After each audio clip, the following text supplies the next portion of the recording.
दिमाग में इतनी ताकत नहीं थी कि अगले हौलनाक मनाजिर की ताब ला सकता। इस मर्तबा भाईजान ने देख लिया कि मैं जाग गया हूँ। वो कुर्सी से उठकर पलंग पर आकर बैठ गई और मेरे कंधे पर हाथ रख लिया। अब्बा जी अपनी कुर्सी मेरे सरहाने तक उठा लाए और बैठकर मेरी तरफ देखने लगे। नदीम, भाईजान ने मेरे कंधे को आहिस्ता से दबाया। उनकी आंखें कह रही थीं, मुझे पहचाना या नहीं। मेरे दिमाग में पटाखे से फूटने लगे। वो दोनों गजल को दफना कर आए थे। राना की मौत पर भी यही हुआ। मुझे अस्पताल में छोड़कर उन्होंने उसे दफन कर दिया और अब गजल की मौत पर एक बार फिर उसी कहानी को दोहराया गया था। मैंने खुश्क आंखों से भाईजान की तरफ देखा। मैं कब से यहाँ हूँ? भाईजान ने मुझे जवाब देने के बजाय घूमकर आंखों ही आंखों में अब्बा जी से पूछा कि बताऊं या ना बताऊं। अब्बा जी का हड्डियों भरा हाथ मेरे बालों में कंघी करने लगा। मुझे अस्पताल आए हुए कितने दिन हो चुके हैं। अचानक अब्बा जी ने फैसला कर लिया कि झूठ बोलना ठीक नहीं है, सही बात बता देना चाहिए। परसों पूरे 3 महीने हो जाएंगे। 3 महीने? मैं चीख पड़ा। अब्बा जी ने मासूमियत से इस तरह सर हिलाया जैसे कोई बात ही ना हो। भाईजान बोले, खुदा का शुक्र है कि इतनी जल्दी तुमने हमें पहचानना शुरू कर दिया। इतनी जल्दी?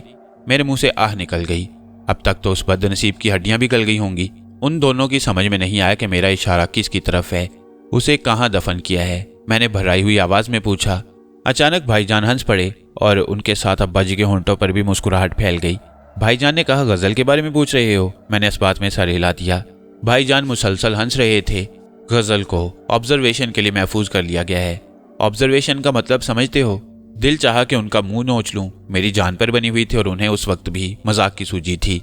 फिर ख्याल आया शायद वो दुरुस्त ही कह रहे हो। डॉक्टरी की तालीम हासिल कर रहे थे। सच सच बताइए, मैंने चीख कर कहा। वसीम तुम्हें असल बात बताने से गुरेज कर रहा है, अब्बा जी ने कहा। तुम्हारे डॉक्टर का मशवरा है कि तुमसे कोई ऐसी बात ना की जाए जो तुम्हारे लिए नाकाबिले बर्दाश्त हो। मेरे लिए भाईजान का मजाक नाकाबिले बर्दाश्त है।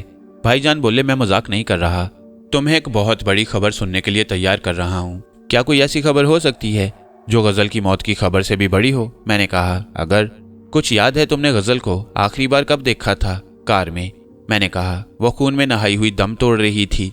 मैं उसे दम तोड़ते हुए देख रहा था। सारी जिंदगी मैंने खुद को इतना बेबस और मजबूर महसूस नहीं किया जितना उस वक्त कर रहा था। फिर क्या हुआ? फिर गजल की गर्दन ढलक गई और मैं फरते गम से बेहोश हो गया। तुमने बेहोश होने में कुछ ज्यादा ही उजलत से काम लिया। तुम्हें बेहोश नहीं होना चाहिए था। मैं भाईजान के चेहरे को तकने लगा। वो बदस्तूर मुस्कुरा रहे थे। अगर तुम बेहोश ना होते तो? भाईजान जुमला मुकम्मल करते करते खामोश हो गए। तो? मैंने पूछा। भाईजान ने अपनी बात को दोहराते हुए कहा, अगर तुम बेहोश ना होते तो तुम्हें पता चलता कि गजल की गर्दन बहुत ज्यादा खून बह जाने के बायस ढलक गई थी, लेकिन उसकी नब्ज चल रही थी। वो जिंदा थी। मेरा जिस्म कांपने लगा। उस वक्त तक उसने दम नहीं तोड़ा था? हाँ, वो उस वक्त जिंदा थी, भाईजान बोले। उनके होंठों पर एक बार फिर मुस्कुराहट दौड़ गई। और इस वक्त तक जिंदा है। एक जोरदार घूंसा था जो मेरे सीने पर लगा। आंखें फट गईं। अंदर का सांस अंदर और बाहर का बाहर रह गया। अब्बा जी ने सहारा देकर मेरा सर तकिए पर रखने की कोशिश की, मगर मैं अगले ही लम्हे उनके बाजुओं से निकल कर बैठ गया। गजल जिंदा है? मैंने लरसते हुए पूछा और दिल ही दिल में दुआ मांगी कि जवाब नफी में ना हो। बेटा, अब्बा जी ने कहा, जिसे अल्लाह रखे उसे कौन चखे। उसकी जिंदगी बाकी थी। मौत के मुंह में जाकर भी जिंदा निकल आई। मुसरत का इजहार करने की बजाय मुझे उन दोनों पर गुस्सा आ गया। मैं यहाँ 3 महीने से अस्पताल में पड़ा हूँ और ये खबर मुझे आज सुनाई जा रही है। मैंने बमुश्किल अपने हाथों को भाईजान का गिरेबान पकड़ने से रोका। पहले क्यों नहीं बताया कि गजल जिंदा है? 1000 बार बताया, लेकिन तुम होश में कब थे कि हमारी सुनते? अब्बा जी ने प्यार से कहा। मेरा गुस्सा धीमा पड़ गया। दिल की धड़कनें तेज हो गईं। पिछले लहजे पर नदामत होने लगी। आपका मतलब है कि मैं 3 महीने तक मुसलसल बेहोश रहा हूँ? हाँ, भाईजान ने जवाब दिया। आज सुबह पहली बार तुमने अब्बा जी से होश की बातें की हैं। इस डर से कि तुम्हारा मर्ज दोबारा हमलावर ना हो जाए, हमने तुम्हें आहिस्ता आहिस्ता गजल की जिंदगी की नवीद सुनाई है। मेरा दिमाग सुन हुआ जा रहा था। तेजी से धड़कता हुआ दिल एकाएकी डूबने लगा। नजरों में गजल घूम रही थी। उसका जरक बरक मंगनी का जोड़ा कई जगह से फट चुका था। सारे अज़ा खून के धब्बों से लालाजार हो रहे थे और उसका दायां हाथ, जिसमें 2 अंगूठियां थीं, बगल के पास से गायब था। गजल का हाथ? मैंने तड़प कर पूछा। गजल का हाथ? भाईजान ने अब्बा जी की तरफ देखा। नदीम को पिछली बातें याद आ रही हैं। अब्बा जी ने इस बात में सर हिलाते हुए कहा, यह अलामत है शिफाए कामिला की। बताइए, मैंने आजिजाना लहजे में दरियाफ्त किया। उसके हाथ का क्या हुआ? क्या तुम्हें इस बात की खुशी नहीं कि गजल जमीन का पैबंद होने से बच गई? अब्बा जी बोले। अब्बा जी का पूछना ही मेरे सवाल का जवाब था। गजल अपने हाथ से महरूम हो गई। भाईजान ने कहा, किताबों में औरतों की बहादुरी के मुतअद्दिद वाक़यात पढ़े हैं। लेकिन जिंदगी में पहली बार गजल जैसी नडर लड़की अपनी आंखों से देखी है। हम जो खुद को मर्द कहते नहीं थकते किनारे पर खड़े मदद के लिए चीखते चिल्लाते रहे, लेकिन गजल जान पर खेलकर पानी में घुस गई और उस खौफनाक बला से जो रक्षी को गहरे पानी में लिए जा रही थी लिपट गई। जख्मी तो रक्षी भी हुई थी, मगर उसके जख्म ऐसे नहीं थे जो मुंदमिल ना हो पाते। सारी दुनिया गजल की अजमत और शुजात की मोतरिफ है। पाकिस्तान का शायद ही कोई ऐसा अखबार हो जिसमें उसकी तस्वीर ना छपी हो और उसकी तारीफ और तौसीफ ना की गई हो। मेरा सर घूम रहा था, मगर मैं पलंग से उतरकर खड़ा हो गया। मैं अभी और इसी वक्त गजल से मिलना चाहता हूँ। बैठ जाओ नदीम, अब्बा जी ने सख्त लहजे में कहा। तुम्हें अपनी बीमारी की शिद्दत का कोई अंदाजा नहीं है। खुदा खुदा करके आज 3 माह के बाद तुमने कुछ होश की बातें की हैं। हम कोई खतरा मोल नहीं ले सकते। जब तक तुम्हारे डॉक्टर इजाजत नहीं देंगे तुम यहाँ से एक कदम भी बाहर नहीं निकाल सकोगे। डॉक्टर ने मजीद 10 दिन तक अस्पताल छोड़ने की इजाजत नहीं दी। इस जानलेवा मुद्दत में बेशुमार मुआयनों से गुजरना पड़ा। मुआयनों से फरागत मिलती तो तरह तरह की दवाओं और इंजेक्शंस के जरिए मुकम्मल सुकून और आराम की खातिर मुझे गहरी नींद सुला दिया जाता। नींद के दौरान एक बार फिर गजल से मुलाकातें होने लगीं। आम जिंदगी में वो जितनी खूबसूरत और प्यारी थी उतनी ही खूबसूरत और उतनी ही प्यारी ख्वाबों में भी नजर आती। एक बार अम्मा और राना भी ख्वाब में आई। दोनों ने दिल खोल कर गजल को प्यार किया। गजल तो हमेशा ही अम्मा जी की लाडली थी। घर में कोई अच्छी चीज पकाती थी तो जब तक गजल को नहीं खिला लेती थी उन्हें चैन नहीं मिलता था। और राना ने भी अपनी मुख्तसर सी जिंदगी में किसी को सहेली बनाया था तो वो गजल ही थी। एक बार सोकर उठा तो सरहाने की मेज पर समोसे रखे हुए नजर आए। मेल नर्स ने बताया कि गजल के अब्बू अम्मी मुझे देखने आए थे। मैं गहरी नींद सो रहा था और नींद मेरे इलाज का एक लाजमी हिस्सा थी, इसलिए दोनों कुछ देर मेरे पास बैठे। फिर गजल की अम्मी ने मेरे माथे पर बोसा दिया, मेज की प्लेट में समोसे रखे और शौहर के साथ घर वापस चली गईं। उन्हें इल्म था कि मुझे उनके बनाए हुए समोसे बहुत अच्छे लगती हैं। मेरी देखभाल के लिए 2 नर्स मुकर्रर किए गए थे। उनमें से एक का नाम तो याद नहीं रहा, दूसरे का नाम अली हसन था। अली हसन मुझसे काफ़ी बेतकल्लुफ़ हो गया। अगर कभी मैं जागता होता या मेरा मुआयना ना हो रहा होता तो वो मेरे पास बैठ जाता और अपने किस्से सुनाने लगता। वो आला तालीम हासिल करना चाहता था, लेकिन वालिद की मौत के बाद वालिदा और 4 बहनें, भाई का बोझ उसके कंधे पर आ पड़ा। सबसे पहले उसी ने मुझे बताया कि मैं ज़हनी अस्पताल में हूँ। फिर तशरीह करते हुए कहा कि पागल खाने को मुहज़्ज़ब अल्फाज में ज़हनी अस्पताल कहा जाता है। उसका कहना था कि पागलों को नींद नहीं आती। जब किसी पागल को नींद आने लगे तो समझ लो कि अब वो पागल नहीं रहा। जितनी ज़्यादा नींद आएगी उतनी ही ज़्यादा दीवानगी ख़त्म हो जाएगी। अली हसन के नज़दीक चूंकि 24 घंटों में मुझे 18-19 घंटों तक नींद आती थी, इसलिए मेरा पागलपन ख़त्म हो चुका था। डॉक्टर साहिबान अपनी अहमियत जताने के लिए या मर्ज को जड़ से ख़त्म करने के लिए एक किस्म की लेपापोती कर रहे थे। एक रोज़ बातों बातों में कहने लगा, जानते हो मुझे कितनी तनख्वाह मिलती है? 1200 रुपये माहवार। और जानते हो तुम्हारे वालिद साहब तुम्हारे इलाज पर कितनी रकम सर्फ कर रहे हैं? 600 रुपये रोज़ाना। मेरी एक माह की तनख्वाह तुम्हारे 2 दिन के खर्च के बराबर है। मेरे लिए ये इंकशाफ परेशान कुन था, क्योंकि दुकान की आमदनी मुझसे ढकी छुपी नहीं थी। अब्बा जी सुबह से शाम तक दुकान पर बैठते थे, तब कहीं 40-50 रुपये घर लेकर आते। जुमे को 20 रुपये तक आमदनी नहीं होती थी। कभी इतनी रकम नहीं हुई कि दुकान में हस्बे ज़रूरत माल डाल सके। ज़्यादा दारोमदार उन कंपनियों के माल पर था जो उधार देती थीं। इन हालात के पेश नज़र कहा जा सकता था कि अब्बा जी ने सारी ज़िंदगी के लिए किसी के आगे हाथ फैलाने वाला अहद तोड़ दिया था। मगर नहीं, अब्बा जी ने हार मानना और झुकना नहीं सीखा था। भाईजान ने बताया कि मेरे इलाज की खातिर उन्होंने वो दुकान जिसके किसी ज़माने में 2 लाख रुपए तक लग चुके थे 1.5 लाख रुपए में बेच दी थी, और घर के छोटे कमरे की दीवार में बाहर की जानिब दरवाज़ा निकलवा कर चाय की पत्ती और खुश्क दूध की दुकान खोल ली थी। भाईजान को नई दुकान की आमदनी का कोई अंदाज़ा नहीं था, क्योंकि अपने होने वाले ससुर के मशवरे से वो यकसुई से तालीम हासिल करने के लिए हॉस्टल में मुंतकिल हो गए थे। और जैसा कि मंगनी के वक्त इखलाकी या तिजारती मुआहदा हुआ था, रक्षी के अबू ना सिर्फ उनके सारे तालीमी अखराजात उठा रहे थे, बल्कि हर माह अच्छी खासी जेब खर्च के तौर पर उन्हें रकम भी दे रहे थे। खौफनाक तरीन बात यह थी कि मुझे नागफनी से निजात मिल गई थी। फिजाओं में तैरते हुए साए महसूस होते थे, ना सरसराहटों का एहसास होता। जब से मैंने होश की बातें की थीं और अपने पास आने वाले को पहचानना शुरू किया था, दोनों मर्द नर्सों के साथ मुझे रोज़ाना शाम को अस्पताल से बाहर तकरीबन 1.5 फरलांग पर वाक़े पार्क में चहलकदमी के लिए भेजा जाने लगा। मैंने अस्पताल को भी मदरसा समझ रखा था। ख्याल था कि जिस तरह मदरसे में से नागफनी का और सायों और सरसराहटों का गुजर नहीं हो सकता था, उसी तरह अस्पताल के दरवाजे भी उनके लिए बंद होंगे। लेकिन चहलकदमी के लिए पार्क तक आना जाना शुरू किया तो एहसास हुआ कि मेरा ख्याल गलत था। अस्पताल के बाहर भी ना नागफनी थी, ना साए थे, और ना किसी किस्म की कोई सरसराहट। और ये बात यकीनी बायसे तशवीश थी दुश्मन नजरों से दूर हो जाए तो इसका मतलब ये नहीं होता कि वो अपनी शिकस्त तस्लीम करके फरार हो गया है। जंग की हिकमत अमली के बाइस वो खामोशी से हमले की तैयारियां करता रहता है और गाफिल पाकर अचानक टूट पड़ता है। नागफनी से भी ज्यादा बदतरीन दुश्मन थी। ये जानकर के गजल जिंदा बच गई है, वो लाजमी तौर पर चोट खाई हुई एक ऐसी शेरनी बन चुकी होगी जिसके शिकार को उसके पंजों से छीन लिया गया था। ज़ेनी अस्पताल में मुझे ज्यादा से ज्यादा सुलाया जाता था और कुछ सोचने समझने और गौर करने के कम से कम मौके फराहम किए जाते। मेरे तसव्वुरात का असल महवर गजल थी। उसकी याद कभी कभी तो इतना सताती थी कि सीने में टीसें उठने लगती थीं। लेकिन शाम को जब दोनों नर्सों के साथ पार्क तक जाता तो अस्पताल से बाहर निकलते ही गजल की जगह नागफनी ले लेती। मैं सोचने लगता था कि गजल के हमरा प्यार भरी पुरसुकून जिंदगी सिर्फ उस वक्त गुजारी जा सकती है जब नागफनी जैसी मक्कार और खूंखार दुश्मन से हमेशा के लिए निजात हासिल कर ली जाए। उसके होते हुए फूलों की सेज भी कांटों का बिस्तर थी। मेरी ख्वाहिश थी या तो अगले हमले से कबल ही उसका वजूद खत्म हो जाए या ऐसा हो कि जब वो हमला करे तो मुझे निहत्ता और गाफिल ना पाए। मैं ऐसे हथियारों से अच्छी तरह लैस हो जाना चाहता था जो उसे मुकाबला करने के लिए जरूरी था।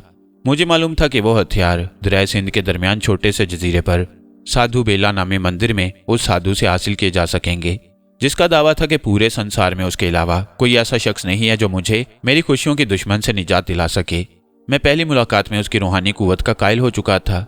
10वें दिन ज़ेनी अस्पताल के सारे डॉक्टरों ने फर्दन मेरा मुआयना करके इज्तमाई फैसला किया कि मैं मुकम्मल तौर पर सेहतयाब हो चुका हूँ, इसलिए मुझे घर जाने की इजाज़त दी जा सकती है।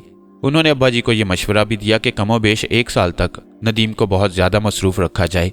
अगर उसे बेख्वाबी की शिकायत हो तो मामूली बात समझकर नज़रअंदाज न किया जाए बल्कि फौरी तौर पर अस्पताल से रुजू किया जाए।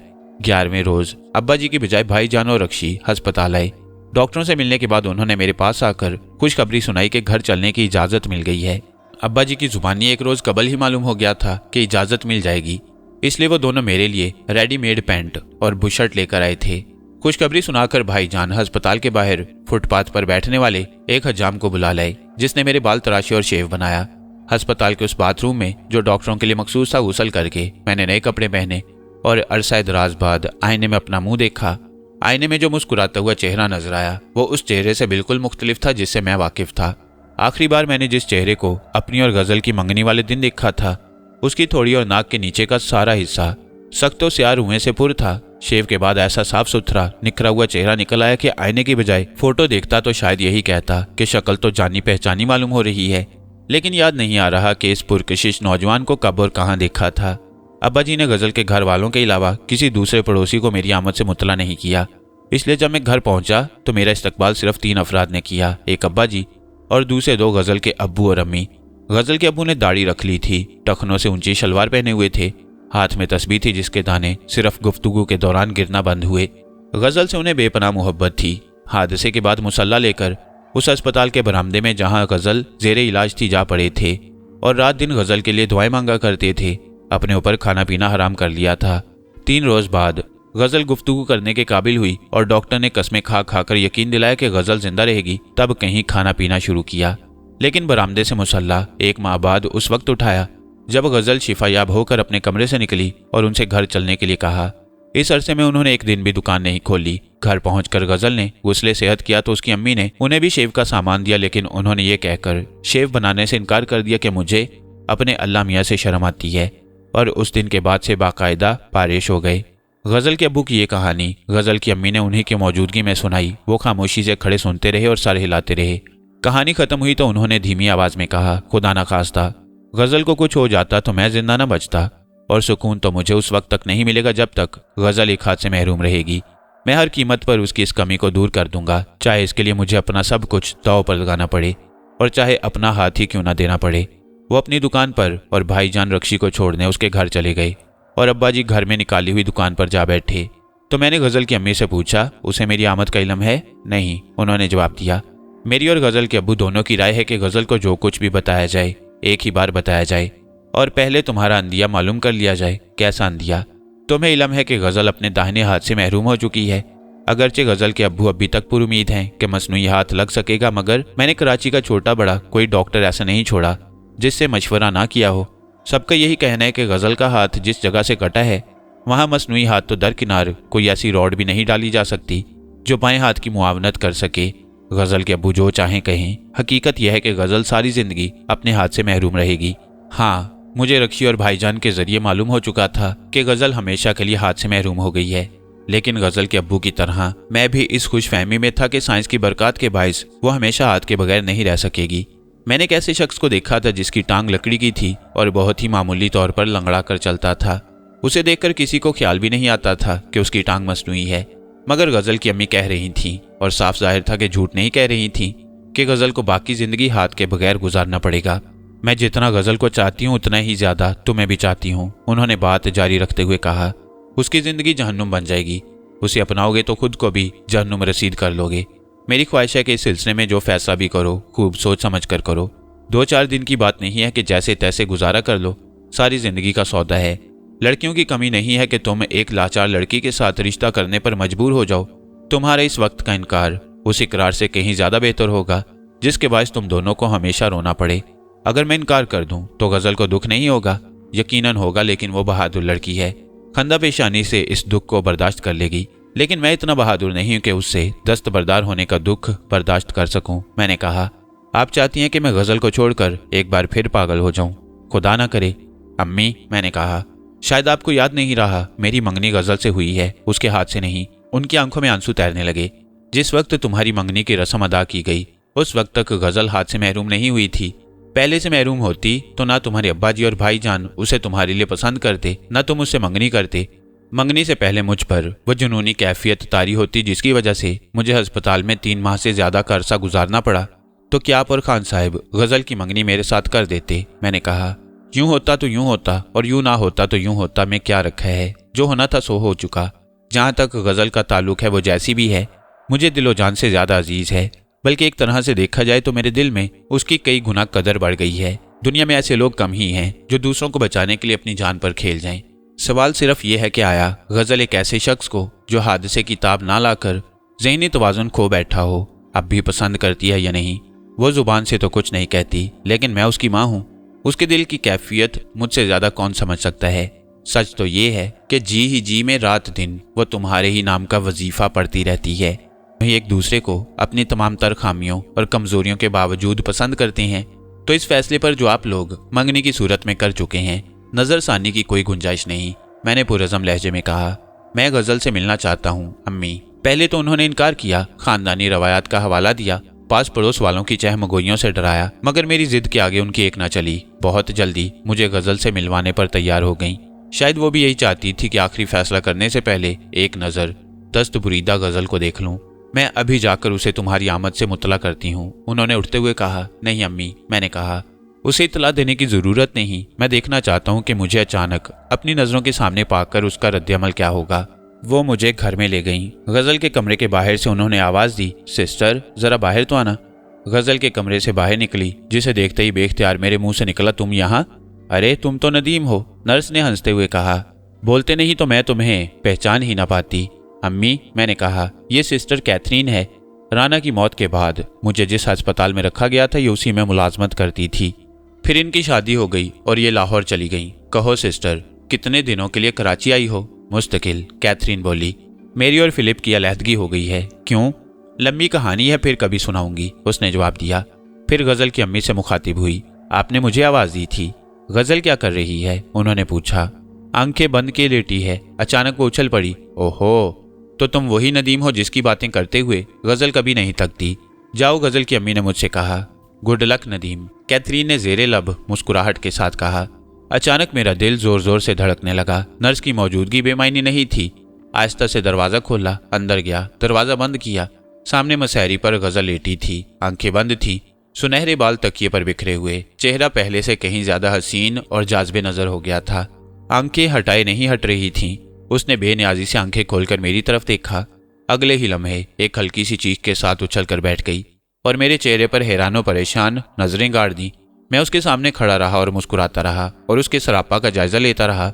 मुझे वो अल्फाज नहीं मिल रहे थे जिनके जरिए उसे मुखातिब किया जाता। देखते ही देखते गजल के गुलाबी होंठ थरथराने लगे, रुखसार अंगारों की तरह दहक उठे और आंखों से सावन बहादों की तरह झड़ी लग गई।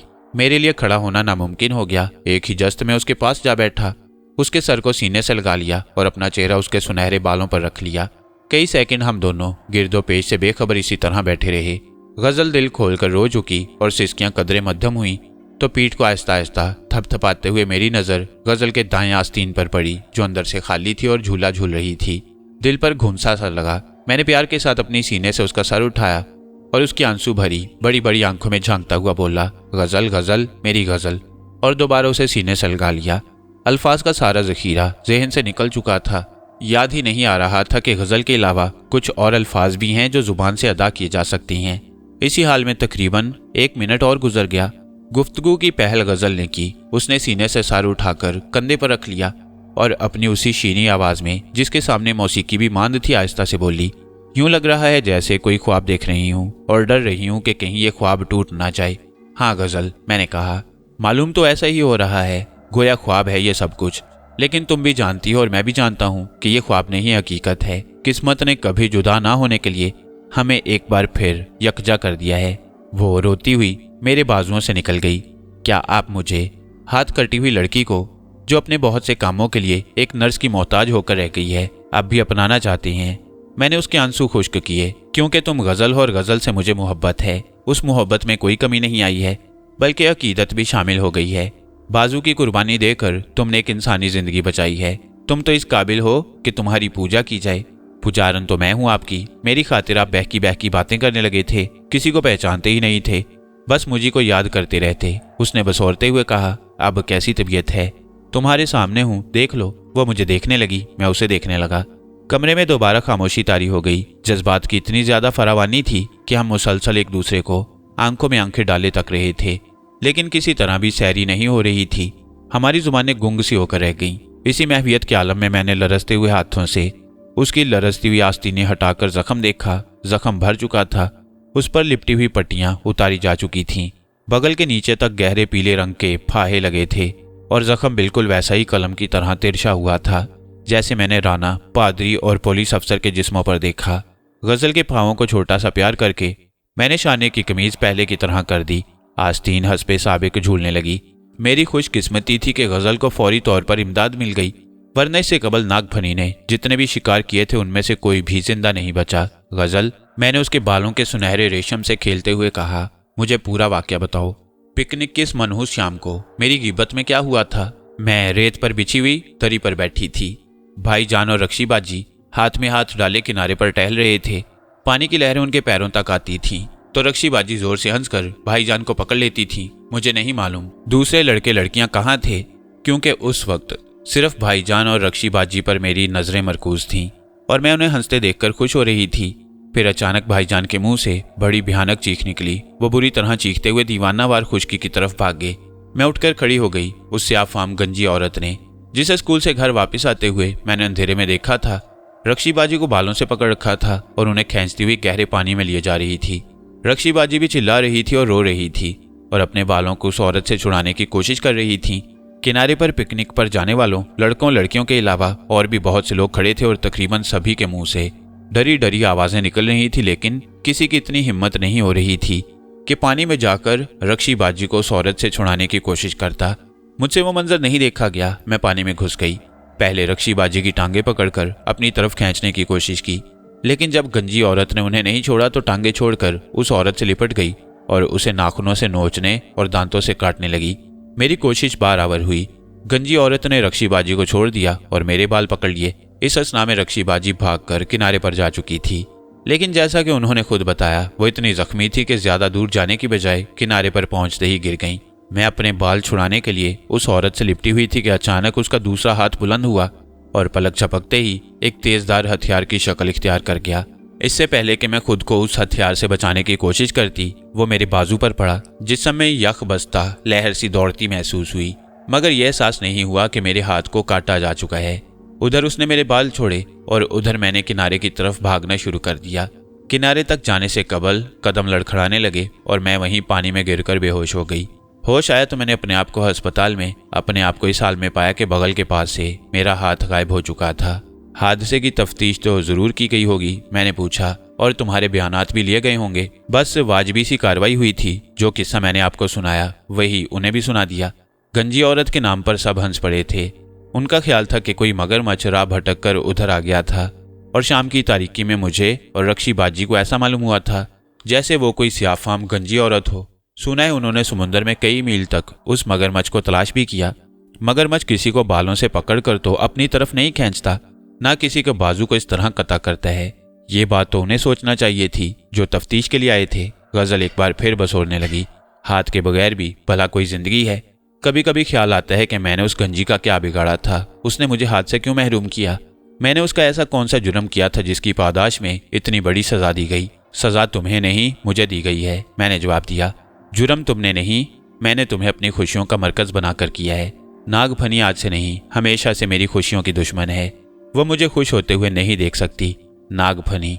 गजल ने जेरे लब उसका नाम दोहराया, फिर बोली, गंजी बला को ये नाम आपने दिया है? नहीं, मैंने तो नहीं दिया, लेकिन जिसने भी दिया है बहुत खूब दिया है। रेंगने वाली मखलूक में सिर्फ नाग ही की नस्ल ऐसी होती है जो दोस्त दुश्मन सबको डस लेती है। इससे ज्यादा बुरी बात और क्या होगी कि नाग और नागिन दोनों मिलकर अपनी औलाद तक को हड़प कर जाते हैं। मगर मैंने तो सुना है कि नाग और नागिन की मोहब्बत बेमिसाल होती है। ये बात वाकई हैरत अंगेज है, मैंने कहा। उनके जोड़े में से एक भी मर जाए तो दूसरा सर टपक टपक कर जान दे देता है, और उनमें से किसी एक को भी कोई इंसान मार दे तो दूसरा जब तक इंतकाम ना ले ले उस वक्त तक उसे करार नहीं आता। थोड़ी सी तौसी कर लीजिए। मुझे बताया गया है कि मर्द और नाग में बड़ी ममासलत होती है। बीवी मर जाए तो शौहर चंद दिन के बाद दूसरी शादी रचा लेता है। उसी तरह नागिन, फितरी मौत मरे या उसे मार दिया जाए, नाग किसी दूसरी नागिन को अपना लेता है। लेकिन नागिन बेवफा और हरजाई नहीं होती। एक बार जिसे अपना समझ लेती है सारी जिंदगी उसकी हो रहती है, और अगर कोई उसके नाग को जरा सा नुकसान भी पहुंचाए तो भरपूर बदला लेती है।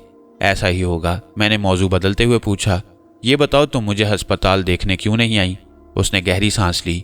कोई दिन और कोई लम्हा नहीं गुजरा जब मैंने आपको याद ना किया हो और बेहया बनकर हर आए गए से आपकी खैरियत ना पूछी हो। 2 बार बिल्कुल बेख्तियार होकर आपके पास जाने के लिए घर से बाहर निकल गई थी, लेकिन दोनों बार अम्मी पकड़ लाई, कहने लगी, पहले मुझे और अपने बाप को मार दो, फिर जो जी में आए करती फिरना। मजबूरन रोती हुई वापस आ गई। बाहर से कैथरीन ने दस्तक दी। सिस्टर यहाँ क्या कर रही है? मैंने पूछा। मैं तो इसे देखकर ही डर गया था कि खुदा ना खास्ता तुम बीमार तो नहीं हो। गजल ने मुस्कुराने की कोशिश की, फिर भी आंखों से आंसू टपक पड़े। बहुत से ऐसे काम हैं जो मैं अपने एक हाथ से अंजाम नहीं दे सकती। अब्बू ने इसे मेरे दाएं बाजू की हैसियत से मदऊ किया है। मैं तुम्हारा बाजू बनूंगा गजल, मैंने तड़प कर कहा। मैं तुम्हें किसी और का मोहताज नहीं रहने दूंगा। कैथरीन ने दस्तक के साथ आवाज भी दी, गजल नदीम।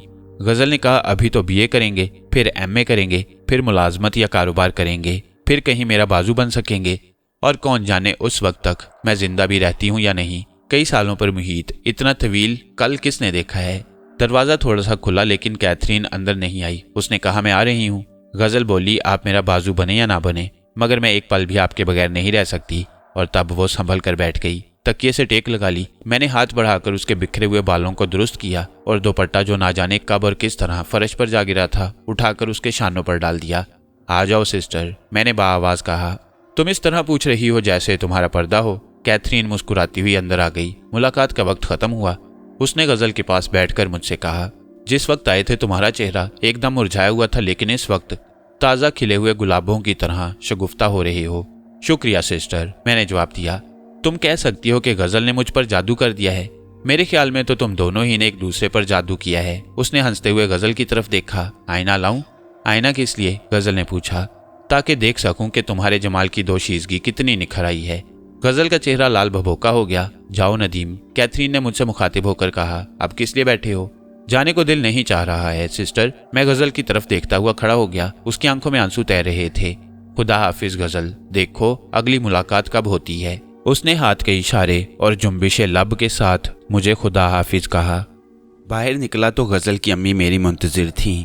उन्होंने चाय के अलावा मेरे लिए गर्मा गर्म समोसे तैयार कराए थे। अस्पताल में भाईजान और रक्षी ने मुझे बहुत तगड़ा नाश्ता कराया था। पेट भरा हुआ था, लेकिन मैं इनकार नहीं कर सका और खाने की मेज पर जा बैठा। अम्मी, मैंने बैठते हुए पूछा, माशाल्लाह गजल आसानी से घूम फिर सकती है, फिर आपने उसे कमरे में कैद क्यों कर रखा है? मैंने नहीं, उसने खुद ही अपने आप को कैद किया है। रोने के अलावा कोई काम ही नहीं था। मगर मैं समझती हूँ कि तुम्हारे आने से थोड़ी बहुत तब्दीली जरूर आएगी और अब वो ज्यादा अरसा तक कमरे में बंद नहीं रहेगी। सिस्टर 24 घंटे उसके पास रहती है। हमने तो उससे सिर्फ दिन की बात की थी, लेकिन उसने कहा कि अगर हम उसे एक कमरा दे दें तो वो इसी कीमत पर रात दिन गज़ल की खिदमत करने को तैयार है। बहुत दुखी है बेचारी, माँ बाप नहीं है। शादी के बाद शौहर के साथ लाहौर चली गई थी, लेकिन दोनों की बनी नहीं। वो बीवी से हीरोइन का धंधा करवाना चाहता था। उसने साफ इनकार कर दिया कि मैं मरीजों की खिदमत करके उन्हें अच्छा भला बनाती हूँ, अच्छे भलों को मरीज नहीं बना सकती। अम्मी, मैंने असल मौजू की तरफ आते हुए कहा, आपको इल्म है कि मुझ पर जुनूनी कैफियत क्यों तारी हुई थी? जानती हूँ बेटा, उन्होंने इस बात में सर हिलाते हुए जवाब दिया। तुम ये समझ बैठे थे कि खुदा न करे गज़ल ख़त्म हो गई है। बात अजीब सी ज़रूर है। अम्मा जी जिंदा होती तो शायद बराह रास्त कहने की नौबत न आती। आप चाहें तो मुझे बेशरम कह लें, लेकिन हकीकत यह है कि दुनिया में गज़ल से ज़्यादा मुझे कोई और अजीज़ नहीं है। मुझे भी कहना तो नहीं चाहिए, लेकिन तुम्हें बता रही हूँ कि गज़ल भी तुमसे बेइंतहा मोहब्बत करती है। अम्मी, मैंने कहा, ऐसी सूरत में जबकि हम दोनों एक दूसरे को चाहते हैं, क्या ये बेहतर नहीं होगा कि जितनी जल्दी मुमकिन हो सके हमारी शादी कर दी जाए? वो इस तरह उछल पड़ी जैसे मैंने कोई अजीब बात कह दी हो।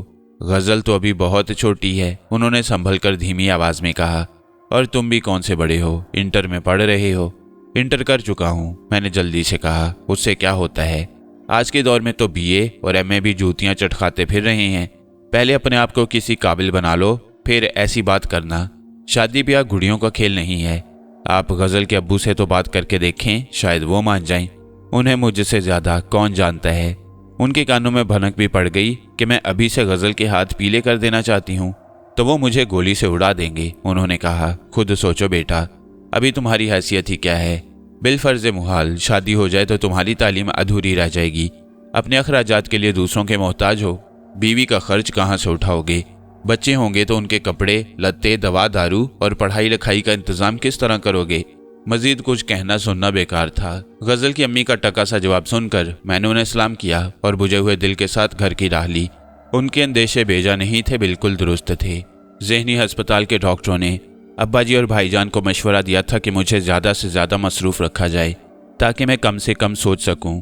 डॉक्टरों के मशवरे पर अमल करते हुए अगले रोज़ भाईजान सवेरे ही हॉस्टल से आए और मुझे न्यू क्रीसेंट कॉलेज ले गए। कॉलेज के प्रिंसिपल वही अख्तर जाफरी थे जिन्होंने स्कूल की तकरीब इनामात में स्टेज पर जाकर ऐलान किया था कि अगर मैंने उनके कॉलेज में दाखिला लिया तो न सिर्फ ये कि मेरी फ़ीस मुआफ़ कर दी जाएगी, बल्कि 2 साल तक माकूल किस्म का माहाना वजीफ़ा भी मिलेगा। हम दोनों भाई उनसे उस वक्त मिले जब दाखिले की आखिरी तारीख को गुजरे 15 दिन से ज़्यादा का अरसा गुजर चुका था। प्रोफेसर मौसूफ ने साफ साफ कह दिया, इतनी रियायत की जा सकती है कि पिछली तारीखों में दाखिला दे दिया जाए। चंद रोज़ बाद ये रियायत भी ख़त्म हो जाएगी क्योंकि यूनिवर्सिटी को दाखिल शुदा तालिब इल्मों की तादाद से मुतला कर दिया जाएगा। भाईजान ने इसी रियायत को गनीमत समझा और टर्म फीस जमा करा के जो 1000 से ज़ायद बनती थी मुझे बीए पार्ट 1 में दाखिला दिला दिया। वो पहले से रकम का इंतज़ाम करके आए थे क्योंकि उन्हें अच्छी तरह इल्म था कि प्राइवेट कॉलेजों के करता धरता तलबा की मजबूरियों से फ़ायदा उठाने का कोई मौका ज़ाया नहीं करते। प्रोफेसर अख्तर जाफरी को भी उनसे मुस्तस्ना करार नहीं दिया जा सकता। वापसी पर भाईजान मेडिकल कॉलेज चले गए। मैं ये सोचता हुआ घर पहुंचा कि गज़ल और उसकी अम्मी को दाखिले की खुशखबरी सुनाना है, लेकिन इसकी नौबत नहीं आई। अब्बा जान पड़ोस के हाई स्कूल ले गए जिसकी अपग्रेडिंग इसी साल हुई थी। प्रिंसिपल को मेरे तालीमी रिकॉर्ड और ख़ास तौर पर पोजीशन के बारे में बता चुके थे और स्कूल की इंतज़ामिया को ऐसे ज़हीन टीचर्स की जो जितने ज़्यादा काबिल हों उतनी ही कम तनख्वाह पर काम करने के लिए तैयार हो जाएं सख्त ज़रूरत थी। खातून प्रिंसिपल ने जो कैम्ब्रिज से एजुकेशन की डिग्री लेकर आई थी, नाम पूछा, खैरियत दरियाफ्त की, पसंदीदा मज़ामीन मालूम किए और शाम की शिफ्ट में असिस्टेंट टीचर की हैसियत से 600 रुपये माहाना पर मुलाजिम रख लिया। इस बराए नाम इंटरव्यू के बाद अब्बा जी के साथ ही घर वापस आना चाहता था, मगर प्रिंसिपल ने रोक लिया। हंस कर बोली, आज ही से ज्वाइन कर लो, मिस राहिला छुट्टी पर है, उनके पीरियड्स ले लो। 2 रोज़ बाद जब मिस राहिला आ जाएंगी तुम्हें बाकायदा टाइम टेबल मिल जाएगा। अब्बा जी ने उनकी हाँ में हाँ मिलाई। कारोबारी आदमी थे, हर बात में नफ़ा और नुकसान को पेश नज़र रखते थे। सोचा हाथ आए 20 रुपये क्यों ज़ाया किए जाएं। मुझे जिन मिस रहीला के पीरियड सौंपे गए वो कोई बहुत ही काबिल खातून थीं। उन्हें कबों बेश सभी मज़ामीन पर अबूर हासिल था। सभी 8वीं जमात से 10वीं जमात तक पढ़ाती थीं। मैं तो ना उनकी तरह काबिल था, ना कोई तैयारी करके गया था। नतीजा ये हुआ कि जिस क्लास में गया वहाँ दिल खोलकर खिंचाई की गई। 8वीं जमात ने मुझे मिस्टर कार्टून के खिताब से सरफराज फरमाया। 9वीं जमात के लड़कों ने मेरा नाम मिस शर्मीली रखा। उसी जमात की लड़कियों की सेक्शन से जांगलूस का खिताब मिला। मैट्रिक के लड़के कदर शरीफ थे, उन्होंने ज़्यादा छेड़खानी नहीं की। तीन तीन चार चार के ग्रुपों में अलग अलग बैठे सरगोशियों में बातें करते रहे। बस 2 लड़के ऐसे थे जिन्होंने मुझसे मेरा हदूद अरबा पूछा। मैंने बताया कि पोजीशन होल्डर हूं, तो उनमें से एक ने बड़ी बेनियाजी से कहा, मेरे पास 1 लाख रुपए हों तो मैं भी पोजीशन ला सकता हूं। सबसे बदतमीज मैट्रिक की लड़कियां थीं। पास पड़ोस के जमातों से उन्हें नए टीचर की आमद की इतला मिल गई थी और वो उसी वक्त से मेरे खैर मकदम के लिए तैयार थीं। मैं पसीने में नहाया हुआ जो ही उनकी क्लास में पहुंचा, पूरी क्लास ने हम आवाज होकर गुड मॉर्निंग सर का नारा लगाया। हालांकि दोपहर का वक्त था। फिर मेरे कुछ कहने से कबल उन्होंने जोर दिया कि मैं अपना तारुफ कराऊं। मैंने कहा, मुझे नदीम कहते हैं। जोरदार कहकों से गूंज में क्लासरूम के मुख्तलिफ इलाकों से मुख्तलिफ आवाजें आईं। शबनम को कहाँ छोड़ आए, बड़े क्यूट और स्मार्ट मालूम हो रहे हैं, नई हीरोइन की तलाश में आए हैं। अल्लाह, देखो तो नदीम साहब कैसे शर्मा रहे हैं। शर्माइए नहीं नदीम साहब, दांत मत निकालिए नदीम साहब, रो क्यों रहे हैं नदीम साहब, सूरत ही ऐसी है। खामोश, किसी लड़की ने चिल्लाकर कहा। नदीम साहब को पूरा अपना तारुफ तो करा लेने दो। क्लासरूम में अचानक सन्नाटा तारी हो गया। मेरा नाम नदीम है, मैंने गुफ्तगू का आगाज करते हुए कहा। आगे बताइए, एक लड़की बोली। दूसरी ने कहा, आज इतना ही याद करके आए हैं, बाकी कल बताएंगे। नहीं याद करके तो बहुत कुछ आए थे मगर भूल गए हैं। भूले नहीं हैं, पीछे से आवाज आई, सिट्टी गुम हो गई है। ऑफिस में गुम हुई होगी। नहीं, वहां से तो लेकर आए थे, यहीं कहीं गुम हुई है। ढूंढ दो ना, कुछ अता पता तो बताएं। सच सच बताइए नदीम साहब, आपको यकीन है कि आप हमें पढ़ाने आए हैं या हमसे पढ़ने आए हैं? आप तो कुछ बोल ही नहीं रहे। खड़े खड़े बिजलियां गिराए जा रही हैं। शर्ट तो बड़ी जोरदार पहन रखी है, लड़ने में ऐसा ही जोरदार माल आता है। खामोश खामोश, पहली लड़की ने कहा। कुछ नदीम साहब को भी कहने दो। लड़कियां खामोश हो गईं और मेरे चेहरे को तकने लगीं। मैंने कहा, आप लोग इसी तरह बोलते रहें तो हो चुकी पढ़ाई भी हो जाएगी, पहले तारुफ तो मुकम्मल हो जाए। मैं समझता हूँ जितना तारुफ हो गया वो काफी है, मैंने कहा। काफी नहीं है, एक आवाज आई। चाय है? दूसरी आवाज सुनाई दी। दूध और चीनी के बगैर, काली और बदमजा। मैंने लहजे में करख्तगी पैदा करते हुए कहा, बस बहुत हो चुका, अपनी अपनी किताबें निकालिए। किस मजमून की? उसी मजमून की जो मिस राहीला पढ़ाती हैं। मिस राहीला तो कुछ नहीं पढ़ाती, बस शेर सुनाती हैं, बिल्ली नगमे भी सुनाती हैं। आप क्या सुनाएंगे, शेर या नगमा? पूरा पीरियड इसी खुराफात में गुजर गया। बाहर निकला तो ना सिर्फ ये कि हर सुए बदन से पसीना जारी था, बल्कि सर भी बुरी तरह चकरा रहा था। मैंने प्रिंसिपल से साफ साफ कह दिया कि मैं उनके स्कूल में नहीं पढ़ा सकूंगा। वो हंसने लगी। इतनी जल्दी दिल छोटा नहीं करना चाहिए। कमोबेश हर टीचर को इस मंजिल का सामना करना पड़ता है। जो डरपोक होते हैं वो भाग जाते हैं, जिनमें अहलियत और सलाहियत होती है वो मंजिल को सर कर लेते हैं। मैडम, मैंने कहा, मेरे ख्याल में मेरे अंदर वो अहलियत और सलाहियत नहीं है जो किसी अच्छे टीचर में पाई जाती है, और मैं समझती हूँ कि तुम्हारा ख्याल गलत है। लड़के हो या लड़कियाँ, किसी ऐसे टीचर को तंग नहीं करते जिसे अपने मज़ामीन पर मुकम्मल अबूर हासिल हो। अचानक तुम्हें मुख्तलिफ पीरियड्स में भेजने का एक मकसद ये भी था कि तुम्हें आगाज ही में यह अंदाज़ा हो जाए, कल क्लास में जब भी मुकम्मल तैयारी और खुद एतमादी के बगैर जाओगे, हमेशा आज ही जैसा अशर होगा।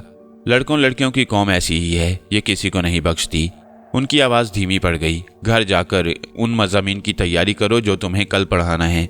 मैं पूरे यकीन के साथ कहती हूँ कि कल जब तुम तैयारी करके क्लासेस में जाओगे, वहाँ की फ़िज़ा को बिल्कुल बदला हुआ पाओगे।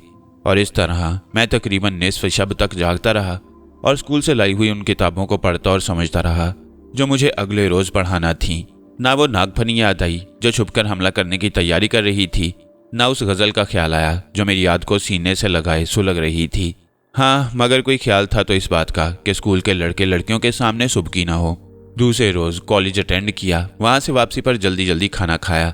खाना गज़ल ही के घर से आता था। गज़ल के घर वाले ना मुआवजा लेने पर राजी थे, ना अब्बा जी को इस बात की इजाज़त देते कि वो दूसरी जगह खाने का इंतज़ाम करें।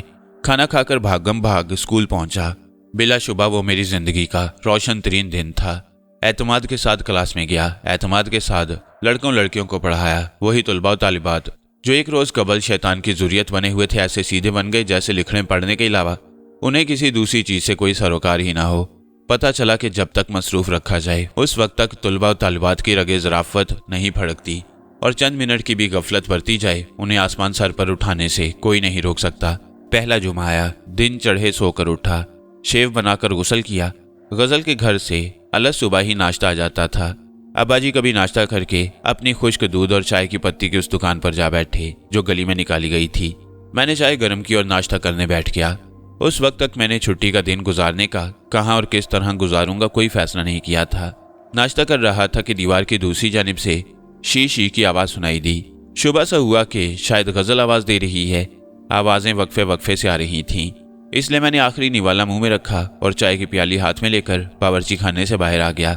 दीवार की दूसरी जानिब सुर्ख लिबास पहने हुए वाकई गजल खड़ी थी और बेहद प्यारी मालूम हो रही थी। बस देख लिया आपकी मोहब्बत। आहिस्ता बोलो गजल, मैंने कहा। 4 दिन से आए क्यों नहीं? ना आने का ये मतलब तो नहीं कि मुझे तुमसे मोहब्बत ही नहीं रही। दरअसल मुझे बीए में दाखिला मिल गया है, मालूम है मुझे, उसने कहा।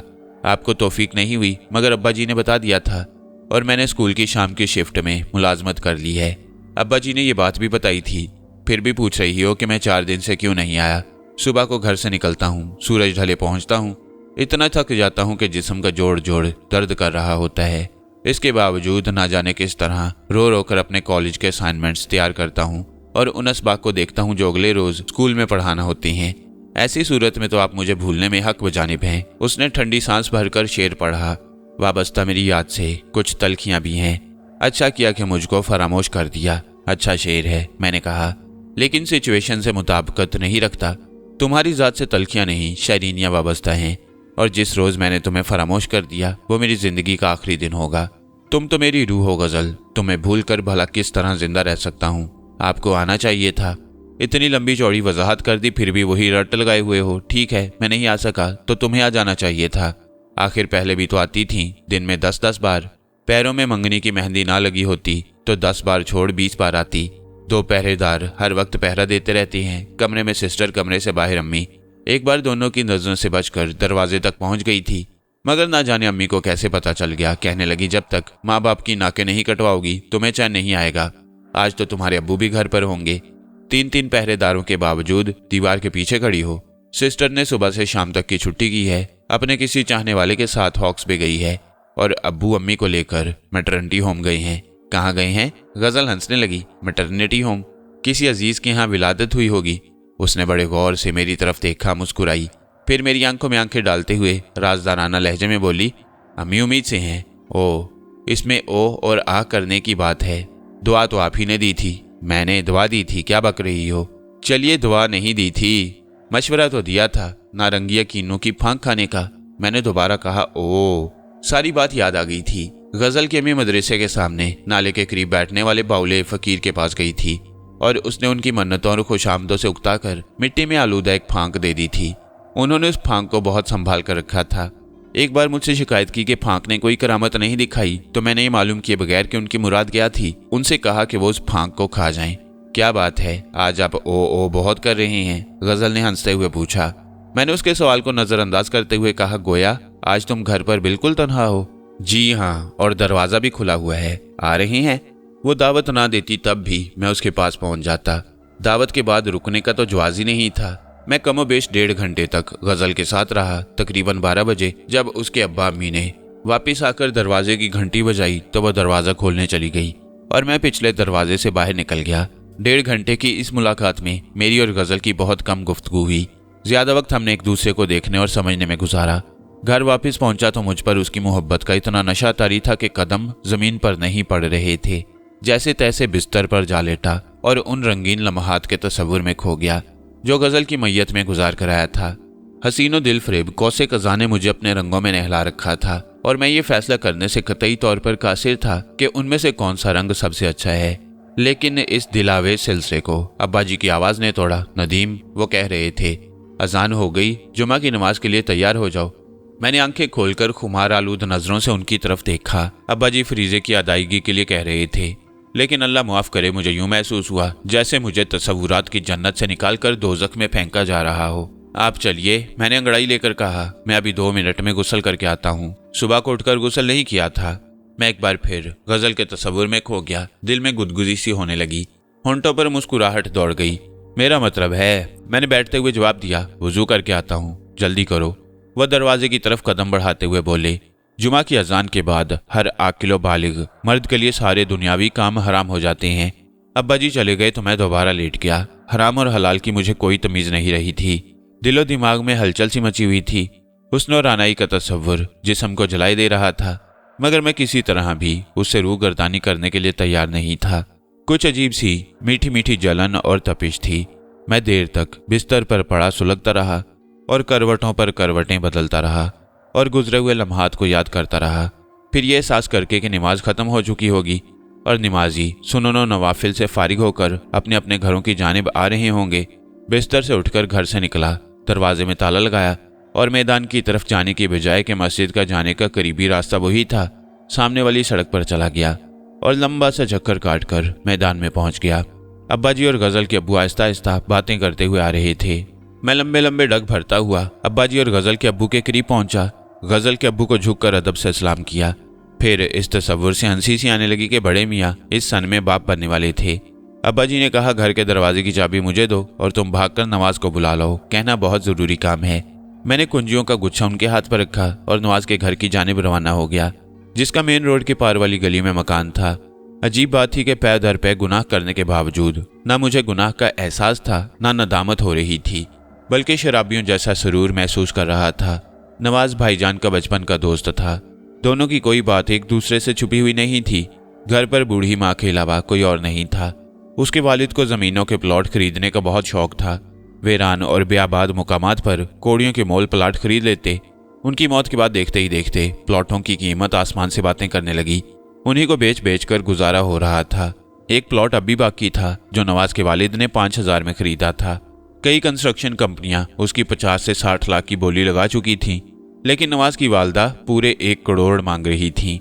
मैंने नवाज के घर जाकर उसे आवाज दी और जब वो बाहर आया तो उसे बताया कि अम्मा जी ने याद किया है। नवाज मेरे कंधे पर हाथ रखकर कुछ कहना चाहता था, लेकिन उधर हाथ रखा और उधर तेजी से वापस खींच लिया। तुम्हें तो बहुत सख्त बुखार है नदीम। मैं मुस्कुराने लगा। गजब खुदा का। उसने अपनी हथेली को इस तरह देखा जैसे उस पर आबले पड़ गए।